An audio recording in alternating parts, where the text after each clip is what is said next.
கர்த்தருடைய பரிசுத்த நாமத்திற்கு மகிமை உண்டாவதாக. தேவ பிள்ளைகளை நாம் தொடர்ந்து ஆதியாகம நாட்களிலிருந்து ஒவ்வொரு நபர்களாக தியானித்து கொண்டு வருகிறோம். கடந்த பதிவில் ஆகாய் தீர்க்கதரிசியை குறித்து தியானித்தோம். ஆகாய் 4 மாதத்தில் கர்த்தருடைய ஊழியத்தை எப்படி செய்தார், என்னென்ன மாதங்களிலே என்னென்ன ஊழியங்களை செய்தார் என்று சொல்லி கடந்த பதிவில் தியானித்தோம். தேவ பிள்ளைகளே, இன்றைக்கு சகரியா தீர்க்கதரிசியை குறித்து நாம் தியானிக்க போகிறோம். தேவ பிள்ளைகளே, சகரியாவும் ஆகாயும் ஒரே நாட்களில் ஊழியம் செய்தாங்க. சகரியாவை குறித்து 2 குறிப்புகளை சொல்லி பிற்பாடு அவர் கண்ட 8 தரிசனங்களும் இவருடைய இரத்த சாட்சியை குறித்து, இயேசு கிறிஸ்து கொடுக்கிற சாட்சியை குறித்து இந்நாளிலே நாம் தியானிக்க போகிறோம். தேவ பிள்ளைகளே, ஆகாய் காலத்தில் தான் இளம் தீர்க்கதரிசியாக யார் காணப்பட்டார்னா சகரியா காணப்பட்டார். பாபிலோன் சிறையிருப்பிலிருந்து செர்பாபேல், பிரதான ஆசாரியனாகிய யோசுவா மற்றும் 50,000 யூதர்கள் புறப்பட்டு வந்து கர்த்தருடைய ஆலயத்தை உற்சாகமாக கட்டுறாங்க. இது எஸ்ராவின் புத்தகம் 5ஆம் அதிகாரம் 1ஆம் வசனத்தில் பார்க்க முடியும். உற்சாகமாய் கட்டுகிறாங்க. அஸ்திபாரம் மட்டும் வந்த பிற்பாடு ஆலயம் கட்டுகிற வேலையை விட்டு தங்கள் சொந்த வீடுகளையும் கட்டவும் விவசாயம் பண்ணுகிற காரியத்தில் காணப்பட்ட போது 16 வருஷம் தடைப்பட்டு இருக்கிற கர்த்தருடைய வேலை எடுத்து நடத்தும்படியாய் கர்த்தர் 2 தீர்க்கதரிசிகளை எழுப்புகிறார். ஒன்று ஆகாய் வயதானவராக இருந்தார். தேவ பிள்ளைகளே, இந்த சகரியா தீர்க்கதரிசி இளைஞனாக காணப்பட்டார். இவர் இளைஞனாக காட்டப்படுகிற பகுதி சகரியா தீர்க்க தரிசன புஸ்தகம் 2ஆம் அதிகாரம் 4ஆம் வசனத்தை நாம் வாசித்து பார்ப்போம்னா, அந்த வாலிபனிடத்து சொல்ல வேண்டியது என்னவென்றால் என்று சொல்லி சகரியாவை வாலிபனாக இளைஞனாக காட்டுகிற பகுதி தேவ பிள்ளைகள் இந்த பகுதியாக இருக்கிறது. அது மாத்திரமல்ல, சகரியா 1ஆம் அதிகாரம் 1லிருந்து 8 வரைக்கும் அவர் வாலிப நாட்கள் ஊழியம் செய்தது குறித்து சொல்லப்பட்டு இருக்கிறது. சகரியா 9ஆம் அதிகாரத்திலிருந்து 14ஆம் அதிகாரம் வரைக்கும் அவர் எழுதும்போது முதிர்ந்தவராக இருந்தார் என்று அவரை குறித்து வேதம் காட்டப்படுகிறது. தேவ பிள்ளைகளே, முதலாவதாக இவர் கண்ட 8 தரிசனங்களை குறித்து நாம் பார்க்க போகிறோம். இந்த 8 தரிசனங்களும் சகரியா எப்படி காண்கிறார் என்று சொன்னால், தேவாலயத்தின் பொருட்கள் எல்லாம் அதை இரவுல திருடு போகிறது. ஆகவே பகல்ல காவல் காக்கிறாங்க தேவாலயத்தின் கட்டுமான பணியும் பொருட்களையும். அது மாத்திரமல்ல, இரவுல தான் ஒரு கையில பந்தமும் ஒரு கையில அதாவது வேலையும் செய்துக்கின்னு இரவுல தேவாலயத்தின் வேலை என்ன பண்ண நடைபெறுகிறது. அப்படி நடைபெறும் போது சகரியா தீர்க்கதரிசி அன்னார்ந்து பார்க்கிறார் வானத்தை. இரவுல 8 தரிசனங்கள் உடனே உடனே உடனே வந்து போகிறது நாம் பார்க்கிறோம். தேவ பிள்ளைகளே, அவர் கண்ட தரிசனம் 1ஆம் அதிகாரம் 7ஆம் வசனத்திலிருந்து 6ஆம் அதிகாரம் 8ஆம் வசனம் வரைக்கும் 8 தரிசனங்கள் என்ன பண்ணா அவர் காண்கிறார். முதலாவது தரிசனம், மிருது செடிகளுக்குள்ளே குதிரையின் மேல் வந்து பூமி எங்கும் சுற்றி வந்தவர் என்று அறிக்கை, அதாவது புருஷன் என்று சொல்லி முதலாவது தரிசனத்தை அவர் பார்க்கிறார். இது சகரியா தீர்க்க தரிசன புஸ்தகம் 1ஆம் அதிகாரம் 7ஆம் வசனத்திலிருந்து 17ஆம் வசனம் வரைக்கும் வாசித்து பார்ப்போம்னா, முதலாவது தரிசனம் கர்த்தருக்கு சித்தமானா வருகிற நாட்களில் ஒவ்வொரு தரிசனத்துடைய விளக்கத்தை குறித்து நாம் தியானிக்க போகிறோம். 2வது தேவ பிள்ளைகளே, சகரியா தீர்க்க தரிசன புஸ்தகம் 1ஆம் அதிகாரம் 18லிருந்து 21 வரைக்கும் 2வது தரிசனத்தை பார்க்கிறார். ஜாதிகளின், அதாவது ஜாதிகள் மேல கர்த்தர் தண்டனையை பெருக செய்கிற காரியம், அதாவது கொம்புகள் தொழிலாளிகள் என்று இந்த இடத்துல கொடுக்கப்பட்டு இருக்கோம். இதுவும் வருகிற நாட்களை நாம் தியானிக்க போகிறோம். 3வது தரிசனம், எருசலேமுக்கு தெய்வீக பாதுகாப்பு கர்த்தர் கொடுக்கிறார். அளவு நூலை கர்த்தர் விடுகிறதே. இது சகரியா தீர்க்க தரிசன புஸ்தகம் 2ஆம் அதிகாரம் 1லிருந்து 13 வரைக்கும் வாசித்து பார்ப்போம்னா சொல்லப்பட்டு இருக்கிறது. தேவ பிள்ளைகளை, 4வதாக பிரதான ஆசாரியனுடைய வஸ்திரம் அழுக்கு வஸ்திரம் தரித்திருந்த தரிசனத்தை பார்க்கிறார். இது சகரியா தீர்க்க தரிசன புஸ்தகம் 3ஆம் அதிகாரம் 1லிருந்து 10. 5வது தரிசனம், பொன் குத்துவிளக்கு 2 ஒலிவ மரங்கள் என்று சொல்லி சகரியா தீர்க்க தரிசன புஸ்தகம் 4ஆம் அதிகாரம் 1-14 வரைக்கும் பார்க்கிறோம். 6வது தரிசனம் புரண்டு வருகிற புத்தக சுருள் என்று சொல்லி சகரியா தீர்க்க தரிசன புஸ்தகம் 5ஆம் அதிகாரம் 1-4. 7வது தரிசனம் மரக்காலின் நடுவில் உட்கார்ந்திருந்த ஸ்திரீ. இது சகரியா தீர்க்க தரிசன புஸ்தகம் 5ஆம் அதிகாரம் 5-11. 8வது தரிசனம் தேவ பிள்ளைகளே 4 ரதங்களை குறித்து சகரியா தீர்க்க தரிசன புஸ்தகம் 6ஆம் அதிகாரம் 1-8 வரைக்கும் நாம் பார்க்கிறோம். தேவ பிள்ளைகளே, கர்த்தருக்கு சித்தமானா வருகிற நாட்களை ஒவ்வொரு தரிசனத்தை குறித்து நாம் விளக்கங்களை நாம் தியானிக்க போகிறோம். தேவ பிள்ளைகளே, இந்த சகரியா யார் என்று நாம் பார்க்க போகிறோம்.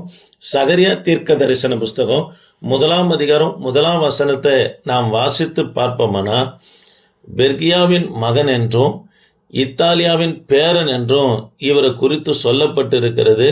நெகேமியாவின் நடவடிக்கைகளின் புத்தகம் 12ஆம் அதிகாரம் 16ஆம் வசனத்தில் சகரியா ஆசாரிய குடும்பத்தை சேர்ந்தவர், அதாவது லேவி கோத்திரத்தை சேர்ந்தவர் என்று சொல்லி சொல்லப்பட்டிருக்கிறது. தேவ பிள்ளைகளே, திரும்ப அடியே சகரியாவை குறித்து சொல்லும்படியாக விரும்புகிறேன்.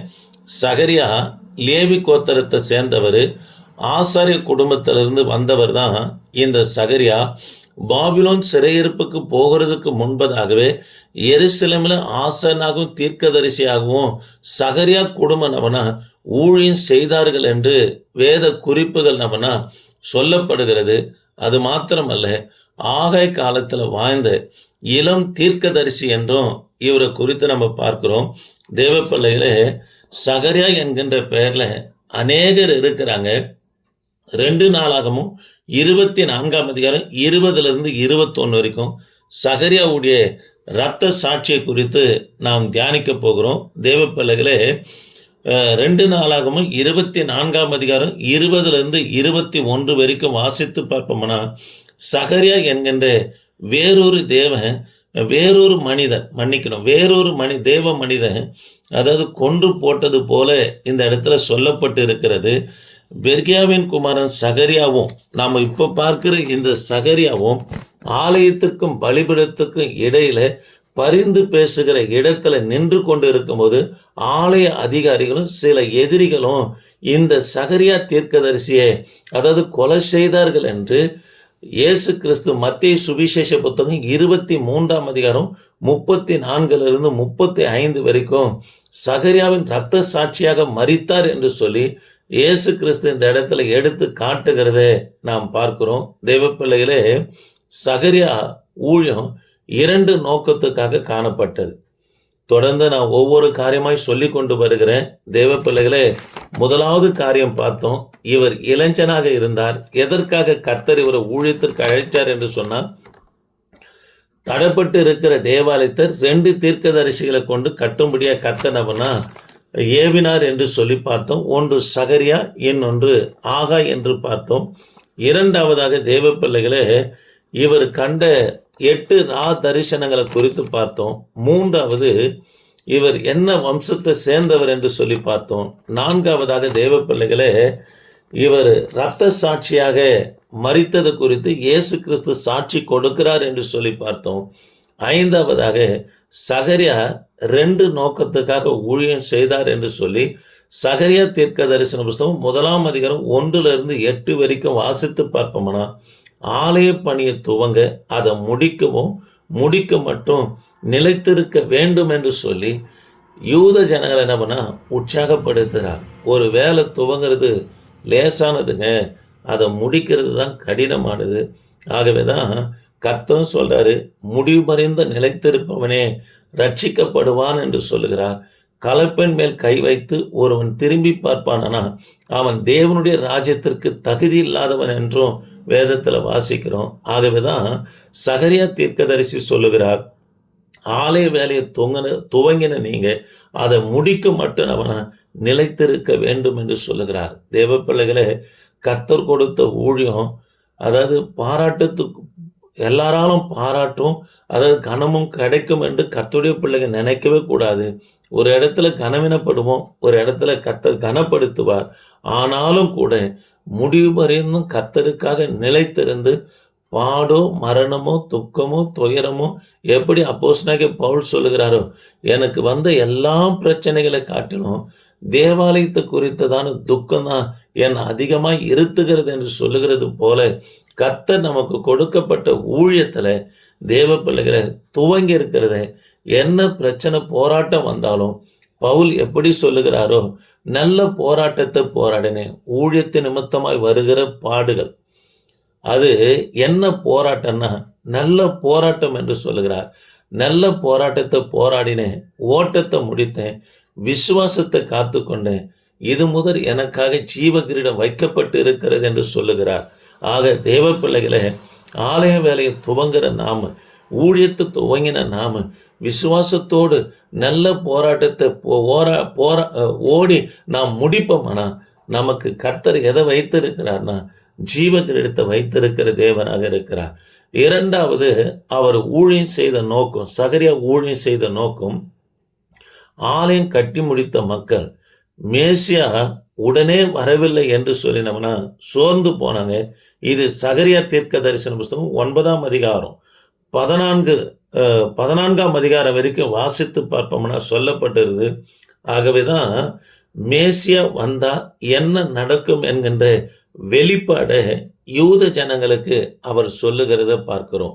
ஆக தேவ பிள்ளைகளை, வெளிப்பாடோடு கர்த்தருடைய ஊழியத்தை செய்வோம். ரெபெக்காள் எலியேசரோடு ஒட்டகத்துல வராங்க. எத்தனையோ ஆண்களை பார்த்து இருப்பாங்க வர வழியில. தேவ பிள்ளைகளை, ஈசாக்க பார்த்த உடனே ஒட்டகத்திலிருந்து கீழே இறங்கி முக்காடிட்டு முழங்கால் படியிட்டதை பார்க்கிறோம். காரணம் தேவ பிள்ளைகளை, அவர்களுக்கு ஒரு வெளிப்பாடு இருந்ததுங்க. அதே போல வெளிப்பாடோடு கர்த்தருடைய ஊழியத்தை செய்வோமானா, தரிசனத்தோடு கர்த்தருடைய ஊழியத்தை செய்வோமானா, ஊழியத்துக்கு விரோதமாக யார் எங்கே எழும்பினாலும் அவர்களை நீங்கள் தேடினும் காணாதபடி என் தேவனாகி கர்த்தர் செய். தரிசனத்தோடு ஊழியம் செய்கிற உங்கள் மேலே அநேக குற்றச்சாட்டுகளை மனுஷன் எழுப்புவாங்க. தேவ பிள்ளைகளை, எழுப்புகிற மனுஷனுடைய வாழ்க்கையை நீங்கள் திரும்பி பார்ப்பீர்கள்னா, உங்களை சாட்டுகிற குற்றச்சாட்டுகளை காட்டிலும் அதிகமான பாதாளத்திற்குரிய பாவத்திற்கு அவர்கள் காணப்படுவாங்க. ஆகவே அவர் பேசுகிற இழிவான, அதாவது பழி, வீண் பழியை சுமத்துகிற வார்த்தை நிமித்தம் நாம் சோர்ந்து போகவே கூடாதுங்க. நம்மை அழைத்த தேவனாகி கர்த்தரை நோக்கி பார்த்து நாம் என்ன பண்ணா, ஓட்டத்தை முடிக்கிறவர்களாக என்ன பண்ணா, வெளிப்பாடோடு என்ன பண்ணா காணப்பட வேண்டுங்க. இயேசு கிறிஸ்துவும் கூட ஓட்டத்தை முடித்தாருங்க. சிலுவையில் சொல்லுகிறார் 6வது வார்த்தை, எல்லாம் முடிந்தது. 7வது சொல்றார், பிதாவே என் ஆவியை உன் கையில் நான் ஒப்புவிக்கிறேன் என்று சொல்லி தலையை சாய்த்து ஜீவனை விட்டார் என்று சொல்லி வேதத்தில் வாசிக்கிறோம். தேவ பிள்ளைகளை, தரிசனத்தோடு ஊழியம் செய்கிற உங்களுக்கு விரோதமாக யார் எங்கே எழும்பினாலும் அவர்கள் ஒரு காலம் உங்களை மேற்கொள்ளாதபடி, உங்களை ஊழியத்தை மேற்கொள்ளாதபடி, உங்கள் குடும்பத்தை மேற்கொள்ளாதபடி என் தேவனாகிய கர்த்தர் பட்சி பறந்து வந்து தமது பிள்ளைகளை காப்பது போல கர்த்தர் நம்மைய நவனா ஒரு பட்சியை போல ஆண்டவர் நவனா பாதுகாத்து கொள்ளுகிற தேவனா இருக்கிறாருங்க. ஆகவே தரிசனம் பெற்ற கர்த்தருடைய பிள்ளைகள் சோர்ந்து போகாம உற்சாகத்தோடு கர்த்தருடைய ஊழியத்தை செய்வோம். நமக்கு விரோதமாக இருக்கிற காரியத்தை கர்த்தர் பாதுகாத்து கொள்வார், பார்த்து கொள்வார். தொடர்ந்து ஜெபிப்போம். என் ஆண்டவரே, நாங்கள் உம்மை துதிக்கிறோம். ஆண்டவரே, இந்த வார்த்தை கேட்ட ஒவ்வொரு பிள்ளைகளுக்காக ஸ்தோத்திரம் ஐயா. ஆண்டவரே, துவங்குற ஊழியத்தை முடிக்கிற கிருபையை என் தேவனே நீங்கள் தருவீராக. அது மாத்திரமல்ல ஆண்டவரே, ஒரு வெளிப்பாடோடு தரிசனத்தோடு ஊழியம் செய்கிற பிள்ளைகளுக்கு விரோதமாய் கிரியை செய்கிற எல்லா அகிதோப்பலுடைய ஆவிகளை இந்த வேலையில நிர்மலமாக்கும்படி ஆய்ச்சி ஐயா. தொடர்ந்து உமது பிரசன்னம் இருக்கட்டும். ஏசு நாமத்தில் ஜெபிக்க நல்ல பிதாவே, ஆமென். Praise the Lord.